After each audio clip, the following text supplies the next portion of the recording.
The Case of the Garmouth Swimmers. When I placed my account of The Case of the Yellow Sign in the safekeeping of my bankers, I assumed that it would languish alone in its safe deposit box. Yet now I feel compelled to submit another account of a mystery, one that occupied my friend Sherlock Holmes and myself in the year 1896. As with that first case, this one was explained away by Holmes, at least so far as the facts that I confided to him. But yet again I cannot in all conscience agree with him, even though my friend is not merely the greatest detective who has ever lived, but also a man of scrupulous integrity. You, dear reader, must be the judge. If there's one thing worse than a London winter, Watson, it is a London summer. Holmes spoke as he looked out of the open window of our Baker Street lodgings onto the crowded thoroughfare below. It was still only June, but the heat was already stifling. There had been no rain for nearly 2 weeks, and as a result the streets were dusty and dirty, and the foul stench from the river and the sewers had settled over most of the city.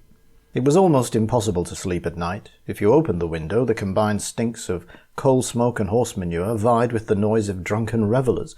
If you closed the window, it was unbearably muggy. One lay awake, sweating, until dawn. As a result, at this particular breakfast time, I was irritable, listless, almost unable to concentrate on the morning paper. "We should get away to the country, Holmes," I said, toying with my boiled egg. "My practice can be handled by a locum, and you have no outstanding cases. Let's get some fresh air and healthy exercise." Holmes gave one of his mirthless, barking laughs and walked over to the mantelpiece. He took down a blue envelope that had been slit open and handed it to me. "Perhaps we can kill 2 birds with 1 stone, then, Watson," he said. "For I received this interesting letter by the first post while you were about your ablutions. I glanced at it and saw that it was a plea for help. But please read it aloud, old chap, and let us see what you make of it." This was, of course, another opportunity for my friend to demonstrate my obtuseness, as I missed a few crucial points. But I took the letter anyway and perused it. It was written in a neat round hand that suggested a woman as the author. I said as much, and Holmes grunted impatiently. I also noted the postmark was Garmouth. I said I believed the River Gar was in Northumberland, not far from the Scottish border. I looked at the last page and saw the writer was a Mrs. Emily Hawke. Holmes waved these observations away and asked what I thought of the actual content. So I read it aloud, with growing interest and some puzzlement. "Dear Mr. Holmes, I hope you will forgive me for writing to you about what may seem a rather trivial matter. However, it has left me disturbed and confused, and I do not feel I can approach the local police. Suffice to say that I believe something strange and ungodly is occurring in this town, and I hope you will be able to visit me and hear my story. I would come to London, but I don't see how I could make such a journey without arousing suspicion." "It seems," I said, "that Our Lady is afraid of someone or something." "Brilliant, Watson," Holmes remarked, slouching in a favourite armchair and filling his pipe. "But consider what follows. There is no commonplace instance of a frightened woman and some overbearing bully of a husband or father. Far from it." I read on and found myself growing more puzzled. "It began when my husband Edwin and I came to Garmouth in March. He is a doctor, qualified 3 years ago, while I'm a schoolmistress.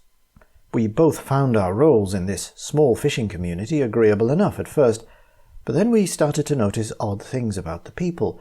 They were not unfriendly exactly, but neither were they forthcoming. We put this down to their being wary of strangers, and felt sure they would become more open with time. Then came the night of the full moon festival. From overheard conversations at school, it seemed to involve the locals diving into the harbour and swimming out to Craig's Reef, one of the shoals that make this part of the coast hazardous for navigation.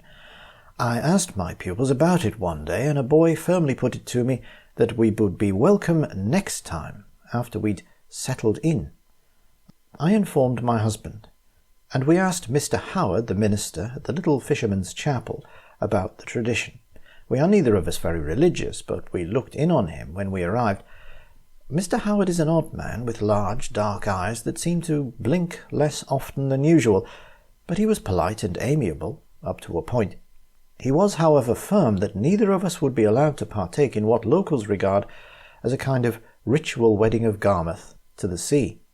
"Oh, just like the ritual in the Republic of Venice," I observed. "Quite so," said Holmes impatiently. "This is interesting as an example of obscure English folkways, but not, as yet, any evidence of a threat to the young lady. Please continue." "We were curious about the ritual, of course. Nothing fires up a person's interest like being told they can't do something. It so happens that my husband owns a good spyglass, and we watched what we could of this festival from our attic window. At first nothing seemed to be happening, other than the villagers milling around on the quayside by the light of a few oil lamps. There is no gas laid on here. Then my husband was called down to his surgery by someone ringing the bell very persistently. By what may or may not have been a coincidence, it was only then that the real activity began. Suffice to say that I was shocked to see virtually the entire adult population, men and women, young and old, strip naked and dive into the sea. I almost dropped the spyglass at this immoral spectacle, but after a few moments I told myself that the tradition might date from pre-Christian times. Garmouth is an isolated place, with no railway station, and almost as hard to reach by land as it is by sea. But for a minister like Mr. Howard to preside over it all did make me wonder. I watched for half an hour or so, as dozens of villagers swam strongly out to the reef and then clambered onto the wide, flat expanse of rock.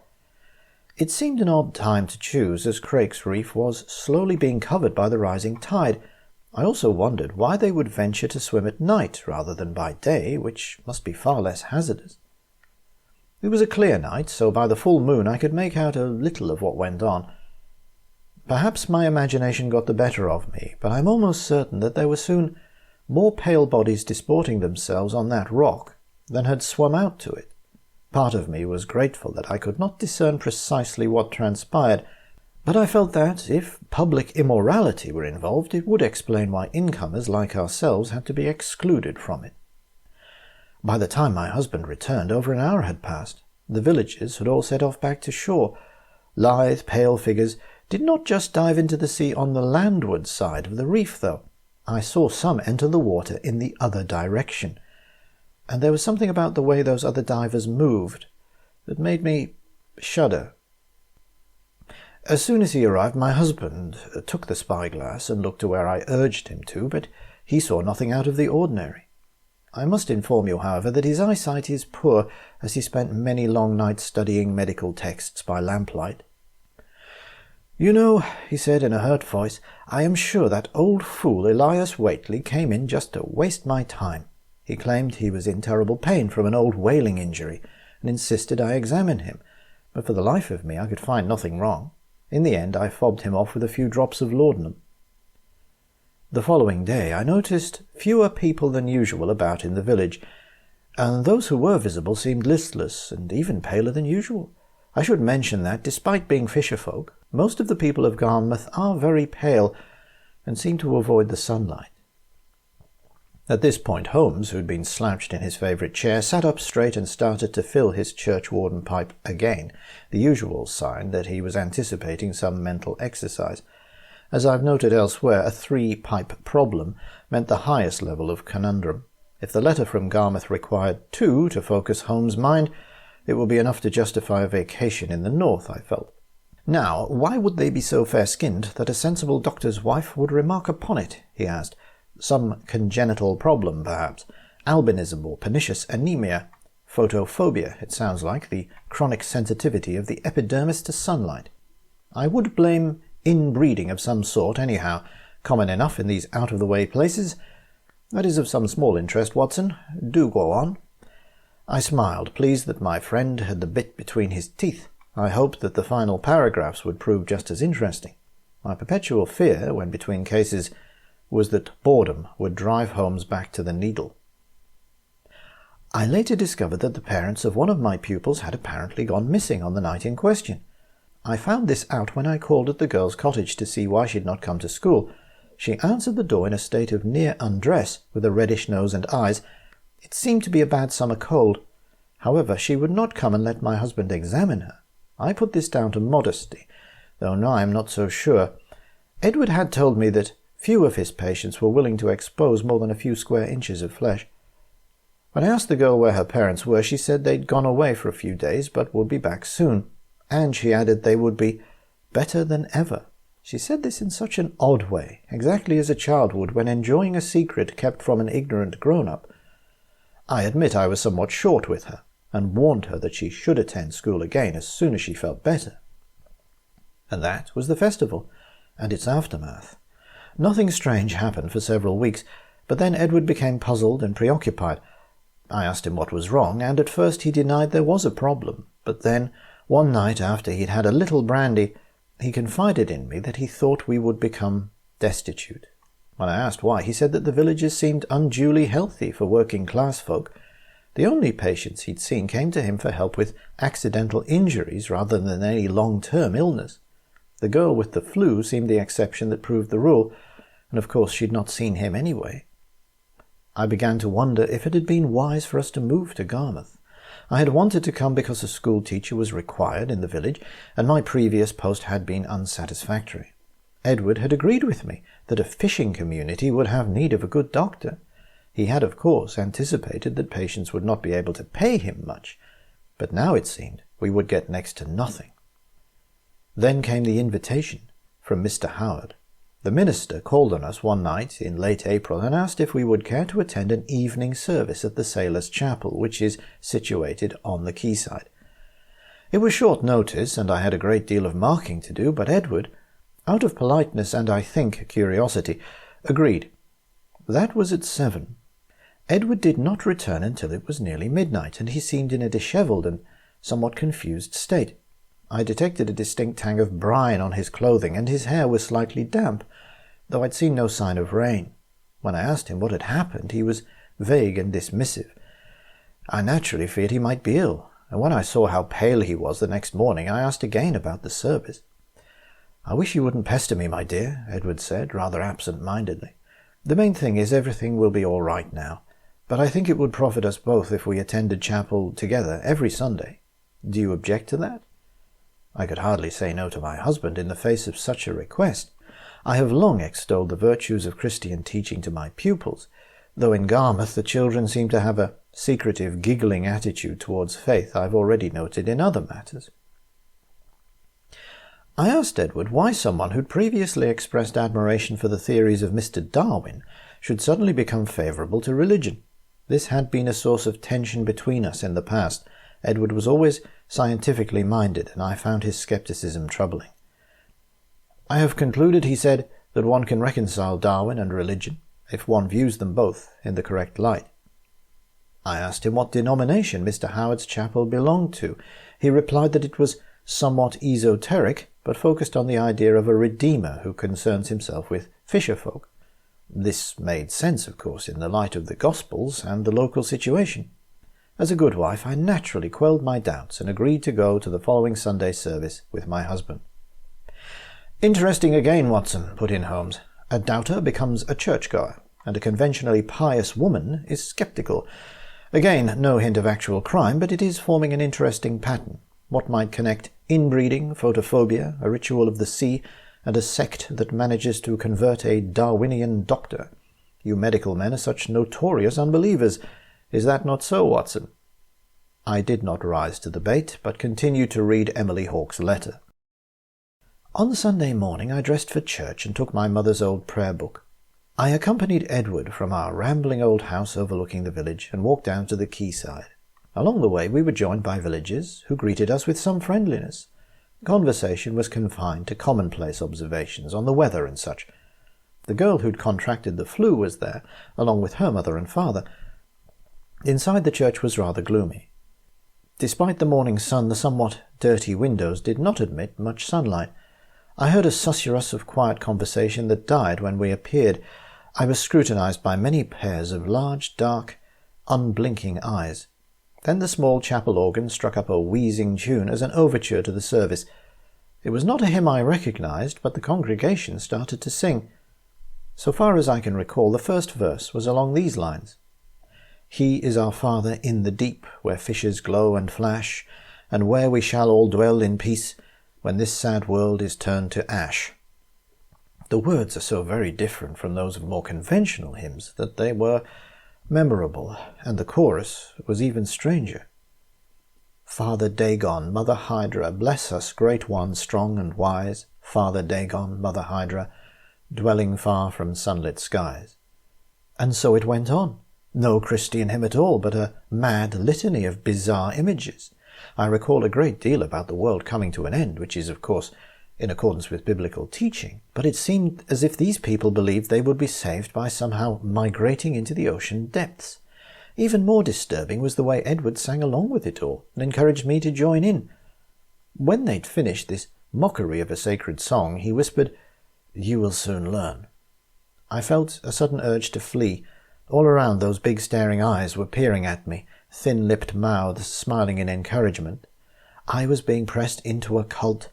I have of course read of monstrous perversions of faith, and then Mr. Howard appeared, clad in a robe that was not so much white as silvery grey, shimmering like the scales of some enormous fish.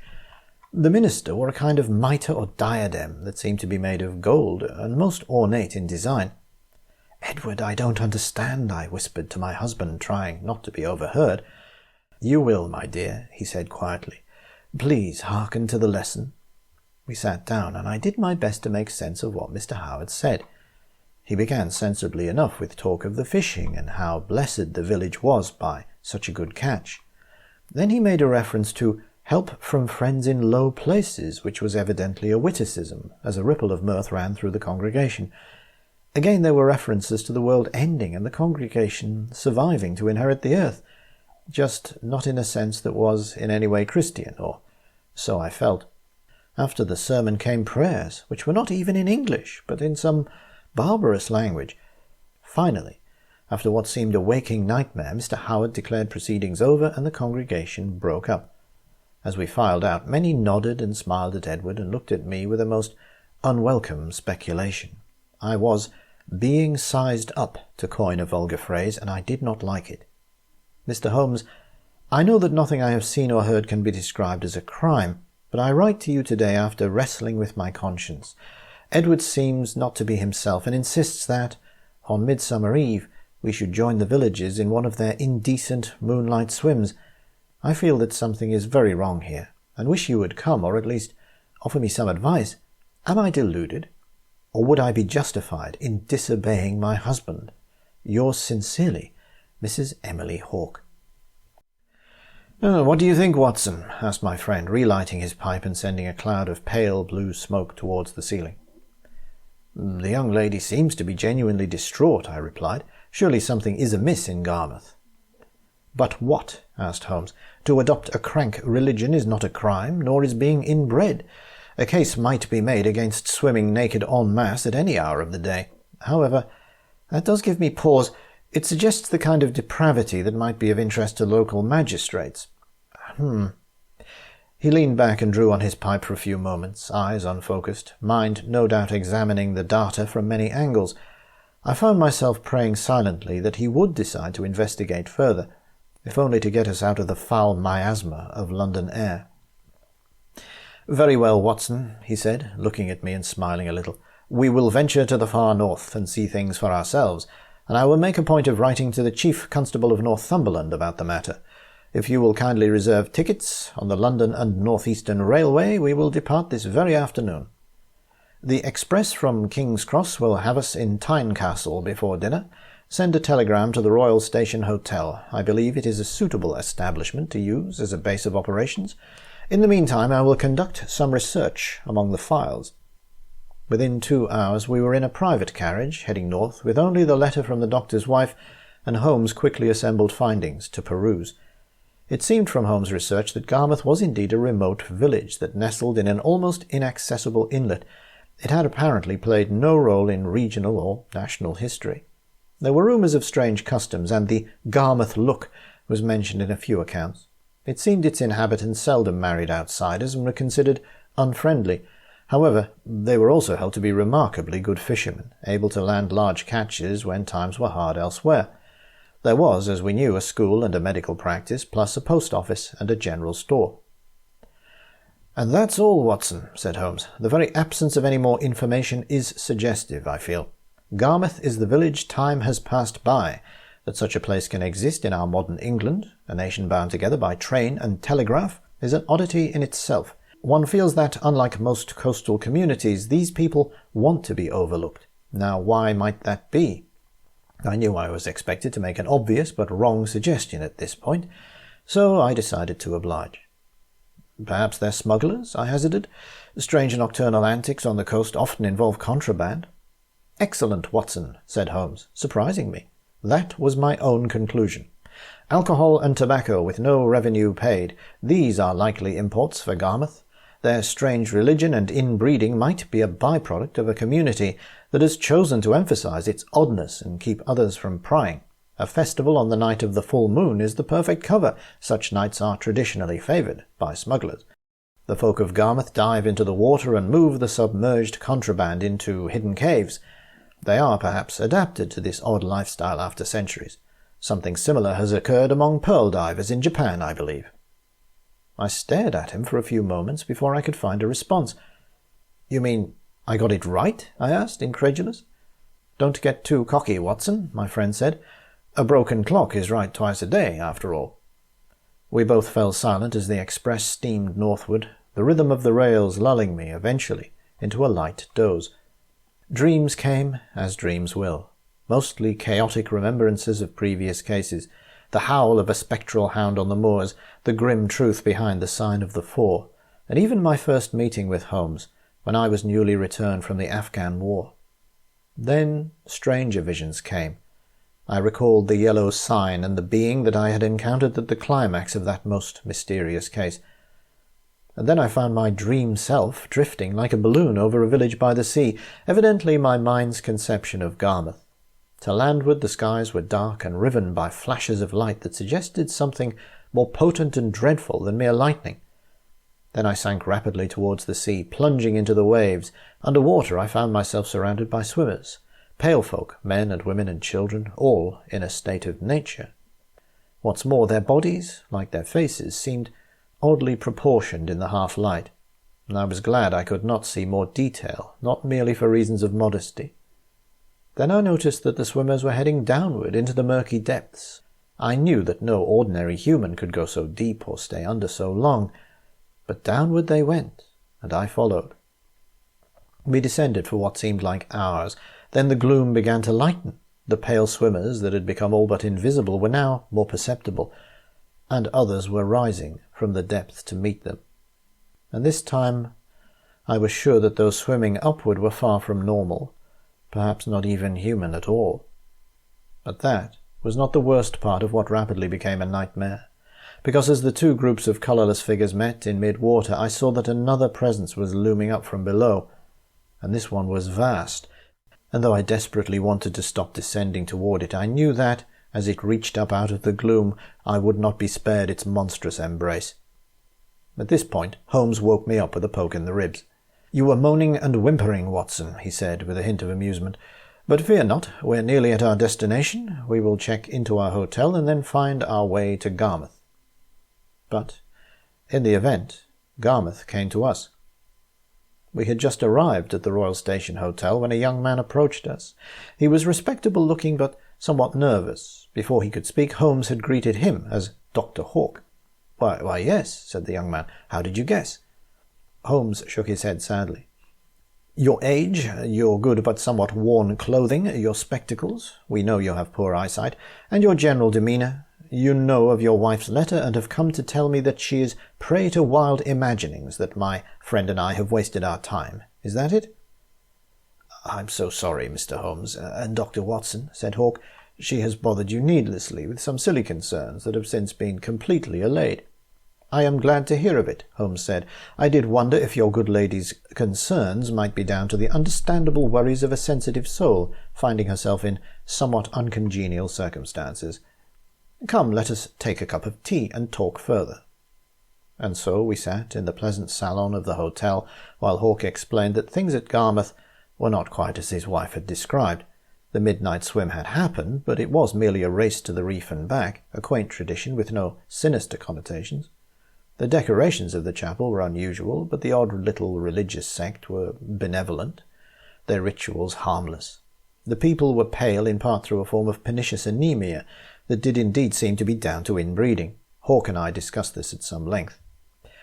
"I fear," said the young doctor in conclusion, "that you have had a wasted journey, gentlemen." "Not at all," declared Holmes in his warmest tone. "We can do some sightseeing and perhaps enjoy a walk in the countryside. Where would you recommend we visit?" For the next 20 minutes Dr. Hawk regaled us with possible excursions. Stately homes, castles, museums, churches. Finally, saying that he had patients to visit, the young man got up and bade us farewell. As he left, I remarked to Holmes that we could make a holiday of it, after all. "Really, Watson," returned my friend, "you don't think for a minute that I believe the fellow?" I must have looked amusing as I stared across the tea-table at him, for he gave one of his short, barking laughs. "Firstly," he said, "why did not Mrs. Hawk come with her husband to explain herself in person?" I protested that perhaps she was embarrassed, and that anyway she was a busy schoolmistress. Holmes waved that aside. "It is Saturday, Watson. I'd have thought even you would have noticed that. Secondly, did you notice anything about the suggestions Dr. Hawk offered for little sightseeing jaunts while we are in this region? Did they not strike you as a little on the dry side? Every place he suggested is miles inland." Holmes smiled thinly.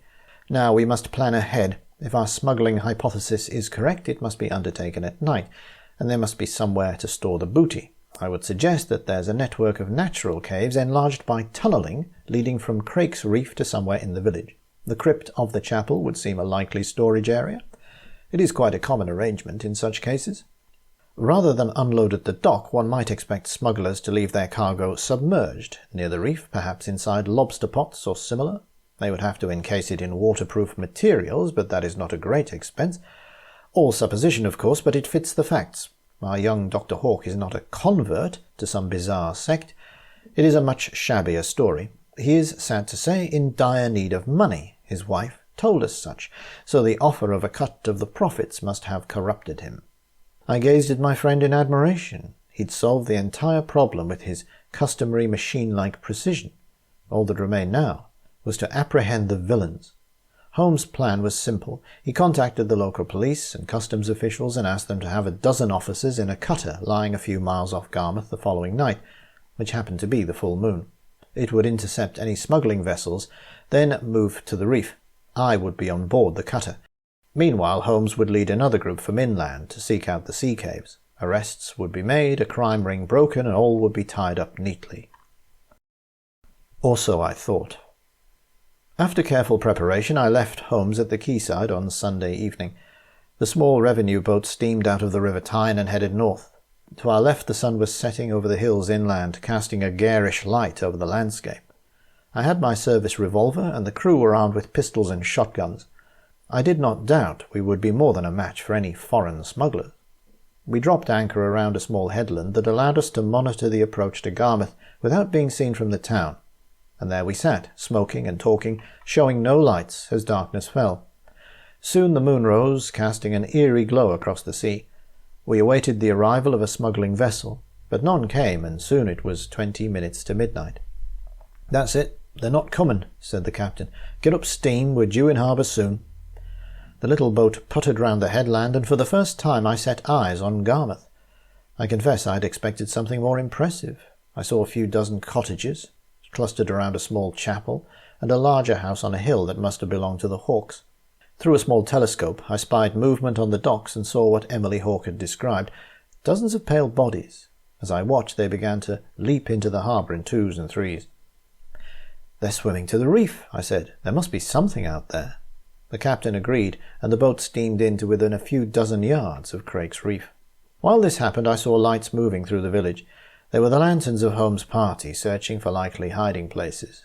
All seemed set for a perfect coup, catching the smugglers in the middle with no escape by land or sea. But then things began to go wrong. "What the hell's that?" I lowered my spyglass to see one of the officers was holding his lantern over the side of the boat, gazing down into the water. Then an arm reached up and snatched at him, pulling him over the side. Before the splash had subsided, something struck the underside of the vessel. Then came a fusillade of blows and the sickening crack of planking being smashed in. Water began to gush into the cutter, and it heeled over sharply. Amid the captain shouting orders and men yelling in panic, I tried to remain calm, but someone lost his balance and collided with me. I fell overboard, and my heavy oilskins and boots quickly drew me down. Around me other men were sinking, flailing, and among them, this I can swear to, this I cannot doubt, were other men, or things like men, pale and naked. These others were oddly short-legged, long-armed, and their heads were misshapen. I couldn't be sure of any details in the darkness, but they did not look human to me. One passed close by me, and I saw that its hands had long fingers with webbing between the digits. These strange beings swam efficiently around us, and I saw one lash out with a fierce clawed hand and gash open the neck of the captain.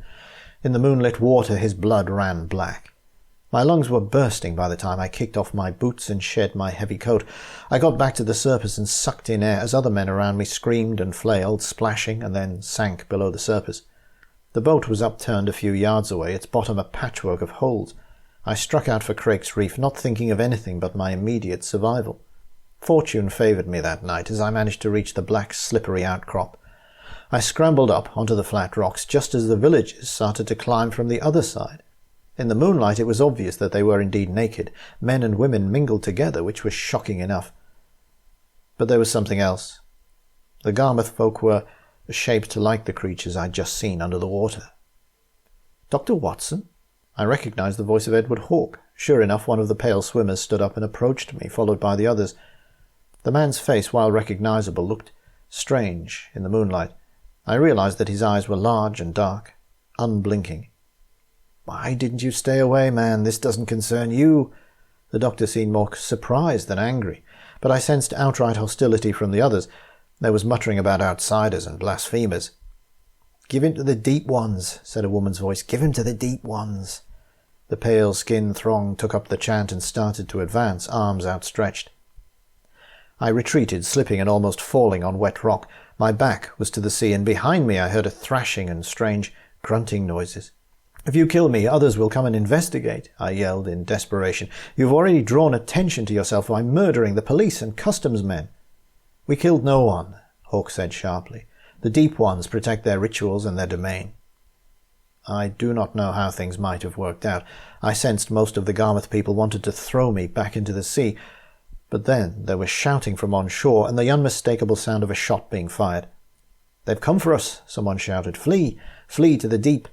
"No," cried another villager, "the time's not yet right." There was confusion and panic, and in that moment I took my chance and shoved my way through the crowd. I felt a curious revulsion as I touched bare flesh, not merely because it was indecent, but because of an odd clamminess and scaliness on those people's bodies. And just before I leapt into the harbour and swam for shore, I saw something else which my mind refused to credit at that moment. I half expected to be pursued as I struck out for the quay, but I was unmolested. Soon I was being hauled ashore by two burly customs officers, while Holmes gave me a reviving dose of brandy from a flask. I stammered out a somewhat garbled account of what had happened.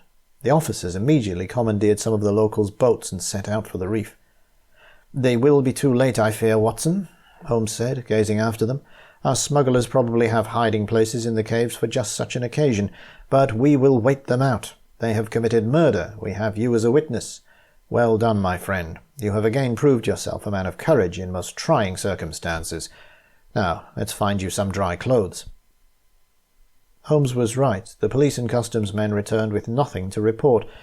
They recovered their boat, but found no trace of any of the other men on board.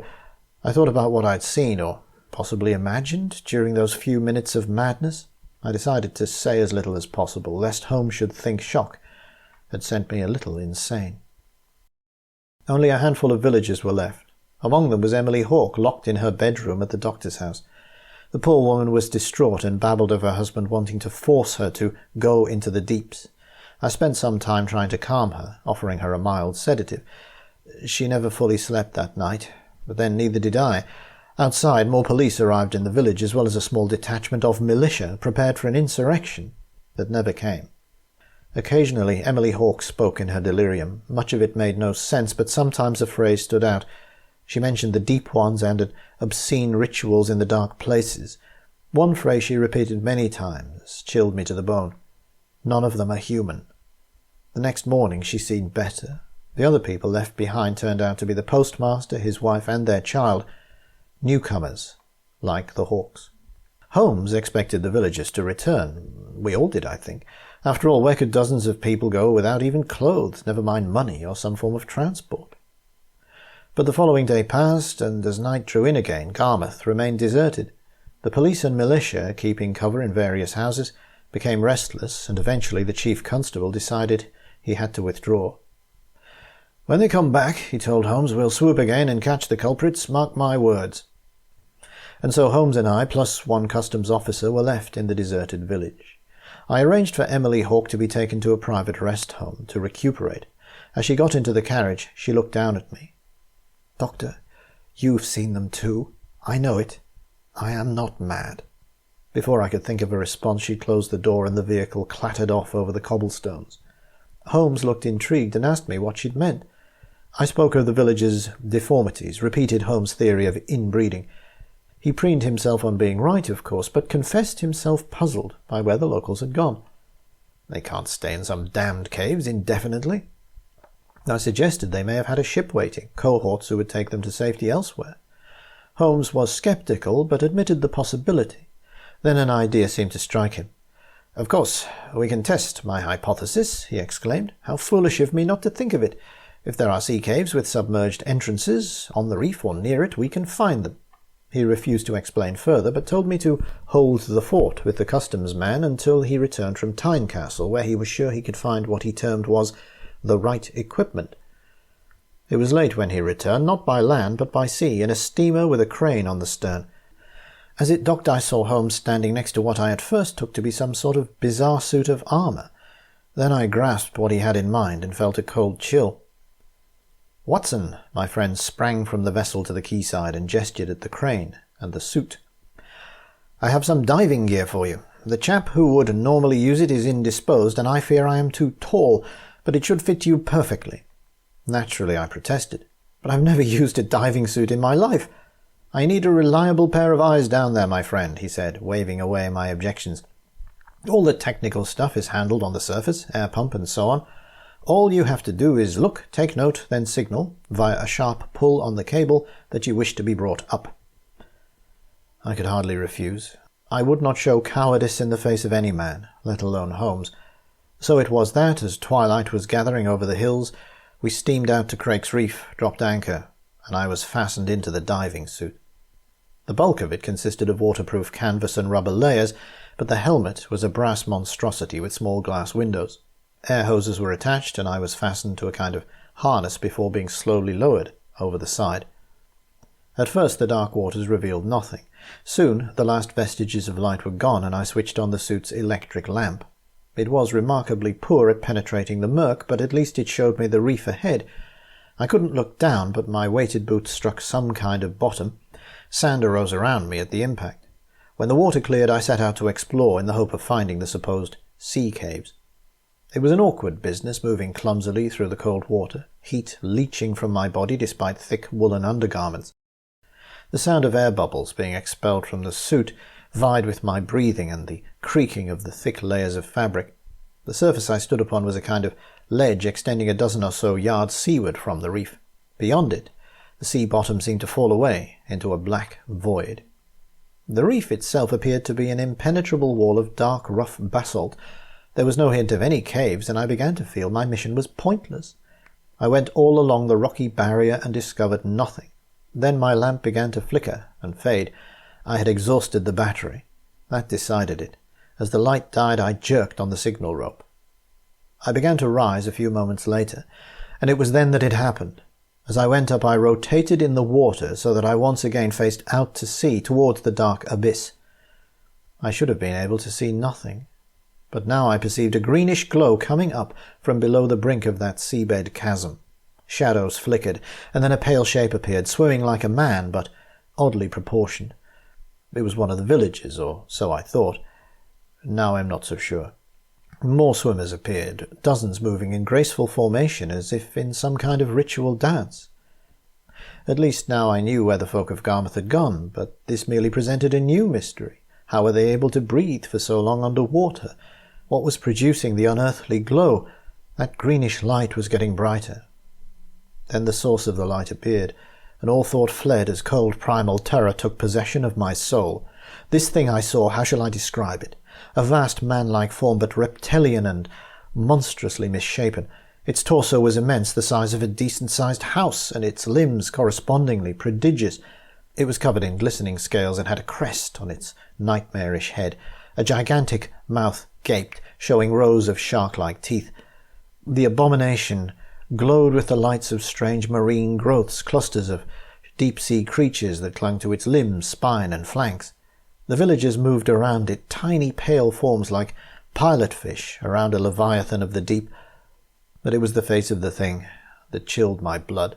It was the face of a demon, eyes huge and dark, mouth vast, lined with those jagged fangs. It was monstrous, blasphemous, an escaped denizen of hell. And the Garmouth Swimmers worshipped it. I saw them, men and women, and perhaps a dozen children, all circling the huge abomination, mouths agape with adoration. And I remembered what Emily Hawke had written concerning the strange prayers in the chapel.